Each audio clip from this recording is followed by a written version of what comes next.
দুর্গাপুজোতে হলুদ শাড়িতে সেজে মন জয় করলেন অভিনেত্রী শুভশ্রী গাঙ্গুলী। দুই সন্তানকে নিয়ে পুজোর মণ্ডপে দেখা মিলল অভিনেত্রী শুভশ্রী গাঙ্গুলী এবং সঙ্গে তার স্বামী পরিচালক রাজ চক্রবর্তীর। দুই সন্তানকে নিয়ে আনন্দেই পুজো মণ্ডপে এনজয় করতে দেখা গেল তাদেরকে, এবং রং মেলান্তি করে পোশাকও পরেছেন তারা। ইউভানের জামার সাথে তার বাবা একই জামা রং মেলান্তি করে পরেছে। দুজনেই সাদা পাঞ্জাবিতে ধরা দিয়েছে এবং অভিনেত্রী এবং তার মেয়ে দুজনেই ইয়েলো কালারে ধরা দিয়েছে।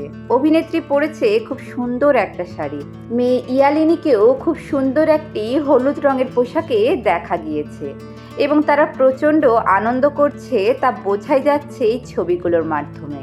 ছবিগুলো অভিনেত্রী শুভশ্রী গাঙ্গুলী তার ইনস্টাগ্রাম হ্যান্ডেলে পোস্ট করেছেন এবং লিখেছেন, বলো দুর্গা মাইকি। সব পরিবারে পুজোয় আনন্দ করছেন তারা, ছবিগুলো দেখে তা বোঝাই যাচ্ছে।